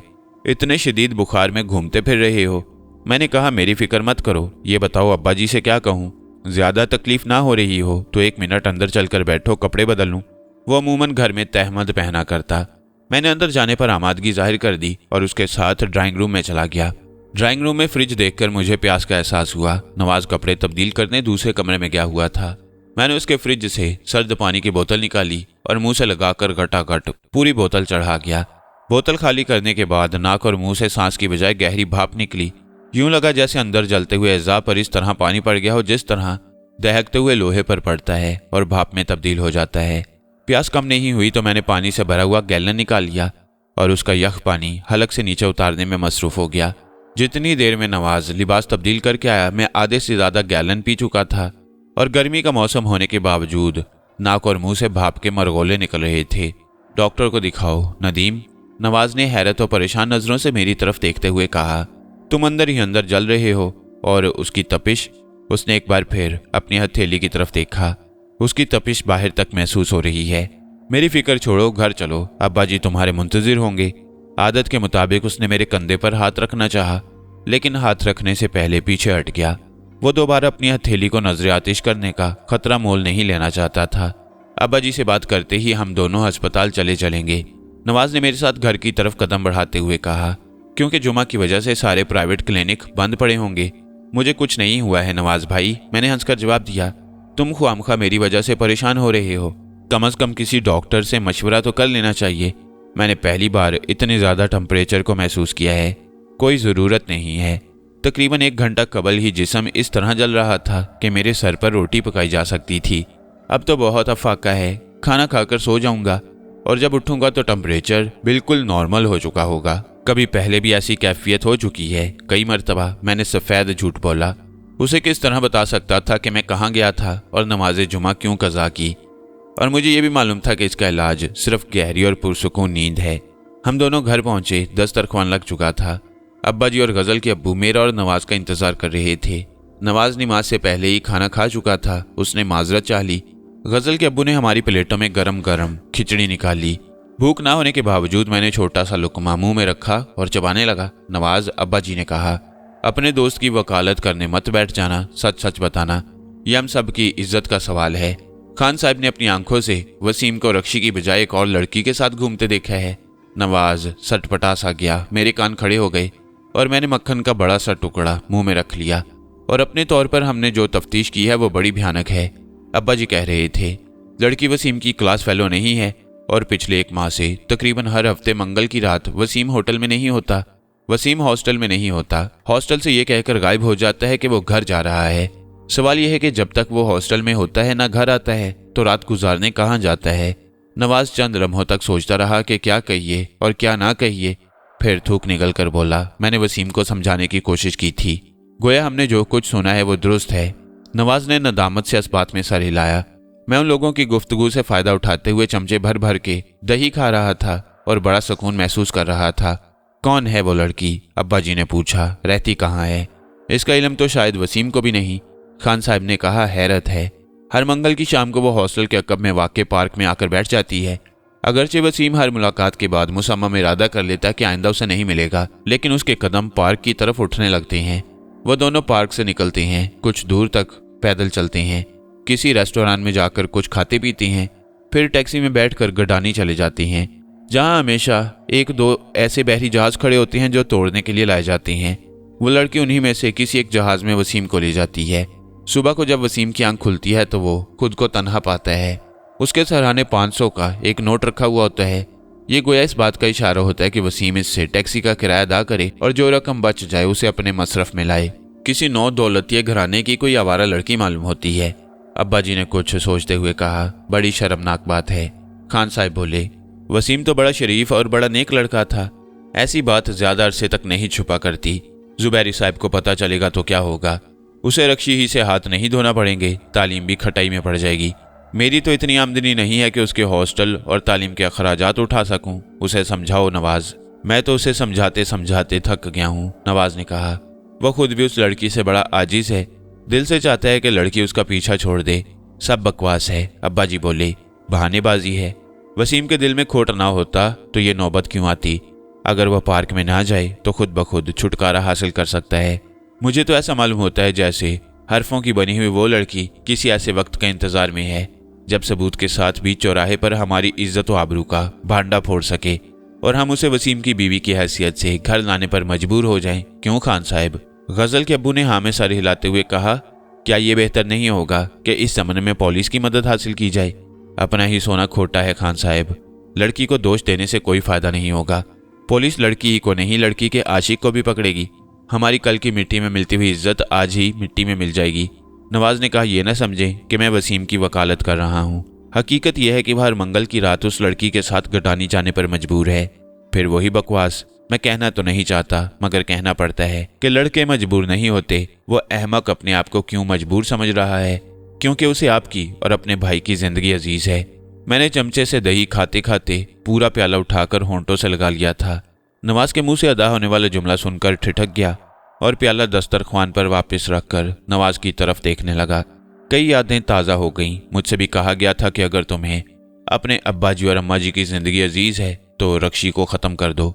उस लड़की ने, नवाज कह रहा था, वसीम को धमकी दी है कि अगर उसने मंगल की रातों में उसे मिलना जुलना बंद किया तो वो आपको और नदीम को जिंदा नहीं छोड़ेगी। और वसीम इतना गधा है कि उसकी धमकी में आ गया। ये भी नहीं सोचा कि किसी को कत्ल करना आसान नहीं होता। एक आवारा बदमाश लड़की की ये मजाल नहीं कि हमें नुकसान पहुंचा सके, और हम भी मिट्टी के माधो नहीं हैं कि आसानी से कत्ल हो जाएंगे। क्यों खान साहब? गजल के अब्बू ने कहा, इधर का रुख तो करके देखे, गोली ना मार दूं तो पठान नहीं। मेरे पूरे जिस्म में तेज सनसनाहट सी दौड़ रही थी। कुछ देर कबल महसूस होने वाली गर्मी और तपिश बड़ी हद तक कम हो चुकी थी। उस लड़की के लिए किसी को कत्ल करना दाएं हाथ का काम है, नवाज ने कहा। वो वसीम के सामने 2 अफराद को मौत के घाट उतार चुकी है। अस्तगफिरुल्लाह, अब्बा जी ने जोर से कहा। फिर निस्बतन धीमे लहजे में बोले, तुम्हारा मतलब है कि वसीम ऐनी शायद है? खान साहब संभल गए। गैर इख्तियारी तौर पर उनकी उंगलियां अपनी खिचड़ी दाढ़ी से खेलने लगी थीं। खाने के दौरान इतने नाजुक मौजू पर गुफ्तगू करके अब्बा जी और गजल के अब्बू दोनों ने अपने खाने का नाश कर लिया। मुझे तो पहले ही भूख नहीं थी, सिर्फ ठंडी चीजें खाने को दिल चाह रहा था। सबकी प्लेटों में जूं की तूं खिचड़ी रखी थी। बमुश्किल 2-2, 3-3 निवाले खाए होंगे। जी हाँ, नवाज ने कहा, वसीम ऐनी शायद है। उसने अपनी नजरों से उस लड़की को 2 आदमियों की जान लेते हुए देखा है और अच्छी तरह समझ चुका है कि अगर उसने उस लड़की को ठुकरा दिया तो जो हशर उन दोनों का हुआ वही खुदा न खास्ता आपका और नदीम का भी हो सकता है। अब्बा जी उन लोगों में से थे जिन्हें अपनी जिंदगी से ज्यादा कानून की बालातरी अजीज थी। बोले, वसीम ने सब कुछ अपनी आंखों से देखा है तो हमारी जिंदगी की परवाह किए बगैर उसे पुलिस को इतला देनी चाहिए। क्या वो नहीं जानता कि कानून और मजहब की नज़र में जुर्म को छुपाने वाला भी जुर्म का शरीक समझा जाता है? वो गुस्से से कांपने लगे। जान रहे या ना रहे, मैं खुद थाने जाऊंगा और पुलिस को उस बदमाश और कातिल लड़की के करतूतों से आगाह करूंगा। मुझे उन लोगों के नाम बताओ जो उसके सितम का निशाना बने हैं। नाम तो बता दूंगा, लेकिन यकीन कीजिए लड़की का आप कुछ भी नहीं बिगाड़ सकेंगे, नवाज ने कहा। कत्ल होने वालों में एक पार्क का माली है और दूसरा गडानी का एक चौकीदार। अब्बा जी जोश में आकर खड़े हो गए और गजल के अब्बू आस्तीने पकड़कर बोले, चलो खान साहब थाने चलते हैं। नवाज बोला, पूरी बात तो सुन लीजिए। माली सांप के डसने से मरा और चौकीदार से बंदूक साफ करते हुए गोली चल गई जो उसके हलक के पार निकल गई। ला हौल विला। अब्बा जी दोबारा धम से बैठ गए। खान साहब ने कहा, तुम तो कह रहे थे लड़की उन दोनों की कातिल है। मेरा नहीं, वसीम का यही कहना है। वसीम के कहने के मुताबिक पार्क के माली ने लड़की की नाजेबा हरकत देखकर उसे डांटते हुए पार्क से निकल जाने को हुक्म दिया था। लड़की ने उसकी आंखों में आंखें डालकर कहा, मैं नहीं जाऊंगी, अलबत्ता तुम्हारी लाश यहां से बाहर जाएगी, क्योंकि अभी एक पल में सांप तुम्हें डस लेगा। इधर उसका जुमला पूरा हुआ और उधर पेड़ के ऊपर से एक सांप माली की गर्दन पर गिरा। माली चिल्लाता हुआ भागा। बेशुमार लोग इकट्ठे हो गए, लेकिन इससे पहले कि माली खुद को सांप की गिरफ्त से आजाद कराता, वो उसे कई जगहों से डस चुका था और माली का जिस्म नीला पड़ चुका था। देखते ही देखते ढेर हो गया, जबकि सांप जिस्म को छोड़कर रेंगता हुआ झाड़ियों में चला गया। कुछ देर के बाद, जैसा लड़की ने दावा किया था, माली की लाश को पार्क से बाहर ले जाया गया। अब्बा जी ने आखिरी उम्मीद के तौर पर पूछा, वो उस लड़की का पालतू सांप था? जी नहीं, पार्क में मौजूद लोगों ने इस खूनी मंजर को देखा था। उनका कहना है कि कोबरा सांप था। इसमें कोई शक नहीं कि लड़की बहुत बुरी, बहुत खराब है, लेकिन जो वाकया तुमने सुनाया है उसकी रोशनी में उसे कातिल नहीं कहा जा सकता। क्या दूसरा गोली चल जाने वाला वाकया भी ऐसा ही है? इससे भी अनोखा, नवाज ने बताया। चौकीदार ने रात के वक्त लड़की को वसीम के साथ जहाज में जाने से मना किया। 2-4 गालियां भी दी। लड़की रुक गई और वसीम से कहने लगी, थोड़ी देर चहलकदमी करते हैं, अभी अपनी बंदूक साफ करेगा और हमाकत से कारतूस निकालना भूल जाएगा। सफाई के दौरान गोली चल जाएगी और जब ये अपनी गोली का निशाना बन जाए तो हम दोनों जहाज में चलेंगे। वसीम एहतजाज करता रह गया, मगर चौकीदार को नहीं बचा सका। चौकीदार उन दोनों को बुरा भला कहकर मजदूर दोस्तों में जा बैठा और बंदूक साफ करने लगा, और तब बंदूक चल गई और चौकीदार के हलक को चीरती हुई दूसरी तरफ निकल गई। गोया माली की तरह उस पुरस्कार लड़की पर चौकीदार के कत्ल का इल्जाम भी आयद नहीं किया जा सकता, मगर गजल के अब्बू बोले, कत्ल ना होते हुए भी वो 100% कातिल है, क्योंकि सब कुछ उसकी मर्जी और ईमा से हुआ है। और यही वजह है, नवाज ने कहा। नफरत करने के बावजूद वसीम उस लड़की के हाथों में खिलौना बनने पर मजबूर है। वो अल्टीमेटम दे चुकी है कि वसीम ने उसे धोखा दिया तो उसके वालिद और भाई का भी माली और चौकीदार जैसा भयानक हशर होगा। अब्बा जी का चेहरा सफेद पड़ चुका था। हालत गजल के अब्बू की भी बेहतर नहीं थी। जुबान से दोनों ने कुछ नहीं कहा, लेकिन मैं जानता था कि वो क्या सोच रही हैं। जिस खौफनाक बला ने मासूम राना को खत्म किया था, रक्षी पर हमलावर हुई और गजल को दाएं हाथ से महरूम कर गई, वो दोबारा आ मौजूद हुई थी और इस मर्तबा मेरे बजाय उसने भाईजान का घेरा किया था। नदीम, अब्बा जी ने कहा, खाना खा चुके हो तो बर्तन समेट कर खान साहब के घर दे आओ, खान सामा ले जाएगा। गजल के अब्बू बोले, दीवार के पास जाकर उसे आवाज दे लो। मैंने उठकर खान सामा को आवाज दी, इस तस्वुर से कि दीवार की दूसरी जानिब गजल थी। मेरे जिस्म में सुइयां से चुभने लगीं। उस चुभन में उस वक्त मजीद इजाफा हो गया जब गजल ने जवाब दिया, खान सामा एक काम से बाहर गया हुआ है, जैसे ही वापस आएगा उसे भेज दिया जाएगा। किस काम से बाहर गया है? मैंने ख्वाम का बात को तूल देना चाहा। इस मर्तबा गजल की बजाय उसकी अम्मी की आवाज़ सुनाई दी, मेरी गोलियां लेने गया है। नमाज के बाद केमिस्ट की दुकान खुल गई होगी। अब आपकी तबीयत कैसी है? तुमसे किसने कहा मेरी तबीयत खराब है? उन्होंने पूछा। मैं एक लम्हे के लिए सटपटा गया, मगर फौरन ही सूझ गया।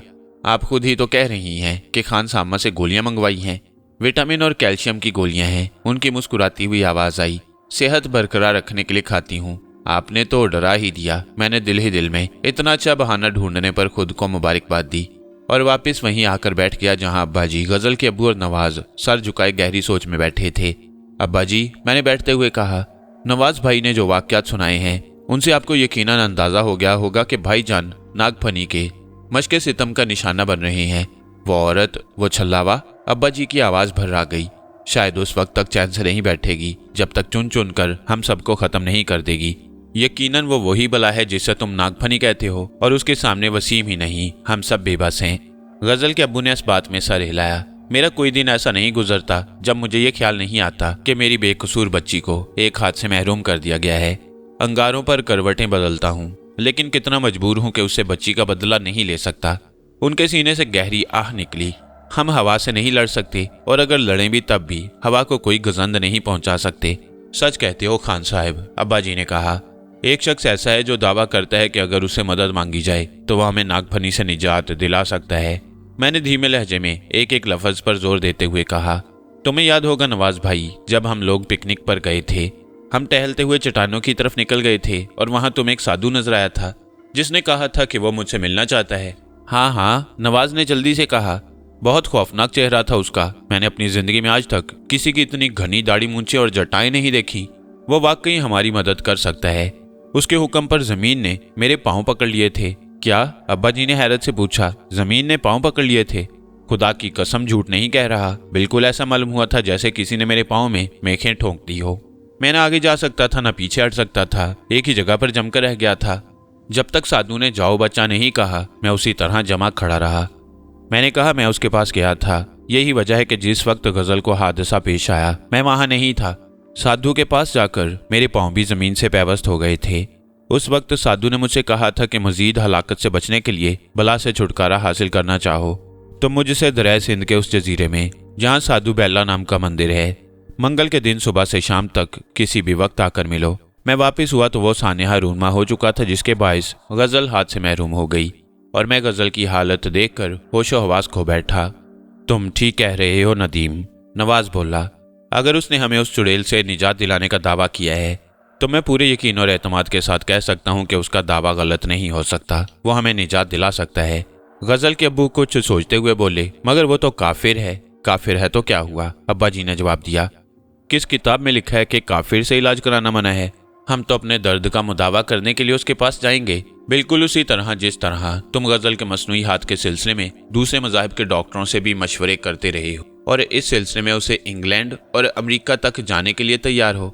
मैंने तो बस यूं ही कह दिया था। गजल के अब्बू अपने गैर जरूरी तबसरे पर पशेमान नजर आने लगे, लेकिन अगले ही लम्हे चौंक कर उछल पड़े। हो सकता है वो साधु गजल को भी हाथ मुहैया कर दे या कोई ऐसी तरकीब बता दे कि हाथ की कमी दूर हो जाए। मैं भी तुम लोगों के साथ चलूंगा। साधु ने तुमसे किसी भी मंगल को मिलने के लिए कहा था? अब्बा जी ने पूछा। हाँ, मैंने कहा। गालिबन इसकी वजह यह है कि अहले हनूद मंगल को एक मुकद्दस और मुतबरक दिन समझते हैं और वो लड़की भी वसीम से सिर्फ मंगल की रात को मिलने आती है। अब्बा जी कुछ सोचते हुए बोले, ये कोई हुस्न इत्तफाक नहीं है, बल्कि इसमें भी कोई असरार है। कोई ऐसा राज है जो साधु से मिलने के बाद ही मालूम हो सकता है। लड़की और साधु दोनों ही माफूकुल फितरत काम अंजाम देते रहे हैं। सुनो खान साहब, उन्होंने घूमकर गजल के अब्बू से कहा, हम दोनों नदीम को लेकर पीर की सुबह को यहाँ से रवाना हो जाएंगे ताकि मंगल के दिन आसानी के साथ उस साधु से मिल सकें। ठीक है, गजल के अब्बू ने सर हिलाते हुए कहा। तुम्हें मालूम है कि दरिया सिंध में पाया जाने वाला वो जजीरा कहाँ है जिस पर मंदिर वाक़ है? मालूम तो नहीं, लेकिन मालूम कर लूंगा। एक मछेरा मेरा जानने वाला है, उसकी सारी जिंदगी दरिया सिंध में ही गुजरी है। बुढ़ापे और खराबी सेहत के बायस वो मुस्तकिल तौर पर कराची आ गया है और उसके बेटों ने उसका काम संभाल लिया है। उस शाम को जब अब्बा जी और गजल के अब्बू मगरिब की नमाज पढ़ने मस्जिद गए हुए थे, गजल एक बार फिर छोटी दीवार के पीछे पड़े स्टूल पर आ खड़ी हुई। मैं गुसल के इरादे से गुसल खाने में जा रहा था। आवाज सुनकर कपड़े फेंक फांक कर दीवार के करीब जा खड़ा हुआ। तुम्हारी शामत आई है गजल, मैंने कहा। किसी ने देख लिया तो खुद भी पिटोगी और मुझे भी पिटवाओगी। अब्बू नमाज को गए हैं, सिस्टर रात को आएगी। खान सामा सिर्फ दोपहर को रात तक का खाना तैयार करने आता है और 2-2.5 घंटे में फारिग होकर चला जाता है। अम्मी अपने कमरे में मगन छोटे छोटे लिबास तैयार कर रही हैं। छोटे लिबास मेरे उस भाई के लिए जो अभी दुनिया में नहीं आया। कब तक आ जाएगा? गजल इस तरह हंस पड़ी जैसे मैंने कोई पुरमजाह बात पूछ ली हो। रुखसार तमतमा उठे, सुनहरे बालों को झटक कर हंसते हुए बोली, 4 महीने बाद। फिर फौरन ही संजीदा होकर मौजू बदल कर बोली, पिछले 1 घंटे से एक ही बात सोचे जा रही हूँ। भाई जी और नदीम भाई कहने पर तो पाबंदी लग गई। अब आपको क्या कहकर मुखातिब क्या करूँ? ये भी कोई पूछने की बात है? बस वही कहा करो जो तुम्हारी अम्मी तुम्हारे अब्बू को कहा करती हैं। वो हंसी से दोहरी हो गई। अम्मी तो उन्हें गजल के अब्बू कहती हैं। मैं भी हंसने लगा और उसी तरह हंसते हुए बोला, तुम मुझे कल्लू के अब्बा कह लिया करो। वह समझ तो गई थी कि कल्लू से मेरी क्या मुराद है, क्योंकि उसकी आंखें अचानक खुमार आलूद हो गई थी और रुखसारों की सुर्खी पूरे चेहरे पर फैल गई थी, लेकिन अनजान सी बनकर बोली, कल्लू कौन है? कल्लू, मैंने कहा, दर हकीकत कल्लू नहीं है, लेकिन जिस तरह नजरे बद से बचाने के लिए बचपन में तुम्हारी अम्मी तुम्हारे रुखसार पर स्याह टीका लगा देती थी, उसी तरह मैं भी अपने हसीन और जमील बेटे को नजरे बद से बचाने के लिए कल्लू कहता हूँ। क्या समझी? कल्लू की अम्मा। अचानक उसकी आंखों से आंसू टपकने लगे। निगाहें बाजू के उस हिस्से पर जम गईं जहां कड़े हुए पठानी कुर्ते की खाली आस्तीनें हवा में झूला झूल रही थीं। मैं उसके आंसू खुश्क करने के लिए तड़प उठा। गजल, मैंने मुस्तरबाना अंदाज में कहा, तुम तो बड़ी बाहिम्मत, बड़ी हौसलामंद लड़की हो। उसने बाएं हाथ की हथेली आंखों पर फेरी और सिसकारी भरकर बोली, मैं मर गई होती तो ज्यादा अच्छा होता। रोज रोज के इस अजाब से छुटकारा मिल गया होता। मैंने कहा, क्या ये समझ लूं कि तुम मुझे कोस रही हो? उसकी आंसू भरी आंखें सवालिया अंदाज में मेरे चेहरे पर जम गईं। तुम्हें अच्छी तरह मालूम है कि मैं तुम्हारे बगैर जिंदा नहीं रह सकता, फिर भी ऐसी बात कह रही हो। मैं जा रही हूँ, वो बोली। अब्बू नमाज खत्म करके आने ही वाले होंगे। सुनो गजल, मैंने हाथ के इशारे से उसे रोकते हुए कहा, जिस तरह आज तुमसे तन्हाई में मुलाकात हुई है उसी तरह का कोई और मौका हमें नहीं मिल सकता। उसने इनकार में सर हिलाया। फिलहाल तो ऐसे आसार नजर नहीं आते। उसका दुख कम नहीं हुआ था। आवाज में पहले जैसी शगुफ्तगी और बेसाख्तगी नहीं थी। क्या ऐसा नहीं हो सकता कि रात को जब तुम्हारे घर वाले सो जाएं, तुम दीवार पर चढ़कर मेरे पास आ जाया करो? मैं दीवार से लगाकर मेज रख दूंगा। उसने झांक कर हमारे घर के फर्श को देखा, एक अजीब से अंदाज में मुस्कुराई और इनकार में सर हिलाते हुए बोली, मेज रखने की जहमत न करें, मैं मेज के बगैर भी आ सकती हूँ। इससे पहले कि मैं कुछ और कहता, वो स्टूल से नीचे कूद गई। मैं लपक कर कुर्सी उठा लाया और उस पर खड़ा होकर दीवार पर झुक गया। गजल अपने कमरे में जा चुकी थी। पूरा घर साए साए कर रहा था। फिर उस सन्नाटे को तोड़ती हुई टीवी की आवाज आने लगी। गजल ने अपना टीवी ऑन कर दिया था। नैया नूर अपनी सुरीली आवाज में नगमा सरा थी, ऐ जज्बा दिल, घर मैं चाहूं हर चीज मुकाबिल आ जाए, मंजिल की तरफ 2 गाम चलूं और सामने मंजिल आ जाए। मैंने एक तवील सर्द आ भरी और कुर्सी से उतरकर गुसल खाने की तरफ रवाना हो गया। अब्बा जी मस्जिद से आ गए तो मैं उनसे इजाजत लेकर कुछ देर के लिए भाईजान से मिलने उनके हॉस्टल चला गया। नवाज ने हम लोगों को जो कहानी सुनाई थी, भाईजान ने उसकी तस्दीक कर दी।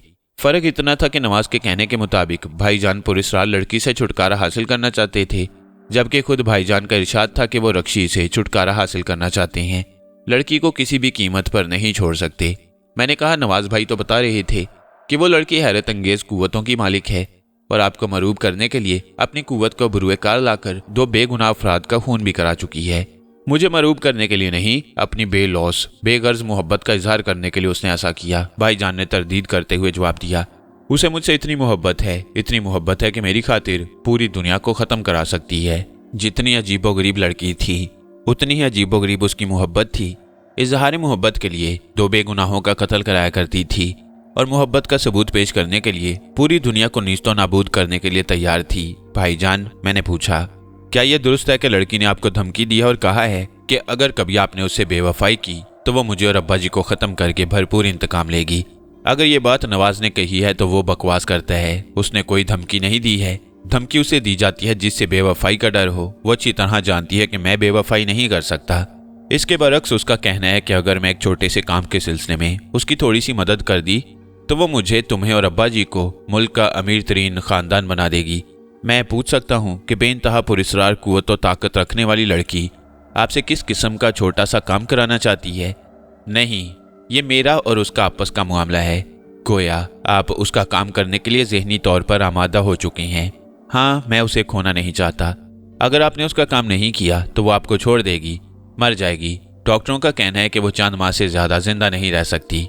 आप भी तो आधे से ज़्यादा डॉक्टर हैं, आपका क्या कहना है?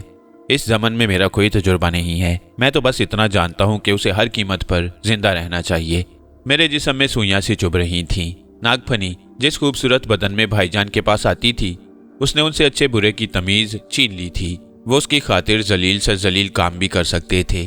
अपने ख्याल को मजीद कुव्वत देने के लिए मैंने पूछा, आपने उसका काम कर दिया तो क्या वो मरने से बच जाएगी? और क्या उसकी उसी जिंदगी में जिससे डॉक्टर साहब मायूस हो चुके हैं गैर मामूली इजाफा हो जाएगा? यकीनन, भाईजान ने कहा। किसी ऐसे चिराग को देखा है जो तेल खत्म होने पर टिमटिमाने लगता है? उसमें दोबारा तेल डाल दिया जाए तो क्या होता है? ना सिर्फ ये कि चिराग बुझने से बच जाता है बल्कि उसकी जिंदगी भी बढ़ जाती है। सारी बात मेरी समझ में आ चुकी थी और नागफनी जो ना जाने की इस हसीन लड़की के मुर्दा जिस्म पर काबिज होकर भाईजान के असाब पर सवार हो गई थी, अच्छी तरह पहचान गया था। ये खूबी उसमें थी कि जिसको नजर भर कर देख लेती थी उसे अपनी मोहब्बत के जाल में फांस लेती। उसके जाल में फंसने वाले इसी किस्म की बेतुकी तावीलात किया करते, वरना इंसानी जिंदगी का चिराग से क्या ताल्लुक। अभी तक तो ऐसा कोई तेल ईजाद नहीं हुआ था जो दम तोड़ते हुए इंसान को चिराग की तरह नई कुव्वत और नई जिंदगी दे सके। उसका नाम क्या है? तारा। जी नहीं, मैंने सर हिलाते हुए कहा। उसका असल नाम नागफनी है। हद से बढ़ने की कोशिश मत करो नदीम, भाईजान बिगड़ कर बोले। मैं उस करी सूरत गंजी औरत को दोबारा देख चुका हूँ। उस मनहूस का नाम लेकर मुझे वरगलाने की कोशिश मत करो। अच्छी तरह समझ लो कि हम दोनों दीवानावार एक दूसरे को चाहते हैं, और अब तक जो शख्स भी हमारी राह में हायल हो उसे जान से हाथ धोने पड़े हैं। तारा को पता चल गया कि मुझे बदजन करने के लिए तुम उसे दुनिया की गलीज तरीन मखलूक करार दे रहे थे, तो वो तुम्हें जिंदा नहीं छोड़ेगी। वो खड़े हो गए। बेहतर होगा कि तुम यहाँ से चले जाओ। मैंने उन्हें समझाने और नागफनी के करतूत बताने की कोशिश की, मगर वो कुछ भी सुनने के लिए तैयार नहीं हुए। कहने लगे, बकवास बंद नहीं करोगे तो मैं खुद बाहर निकल जाऊंगा।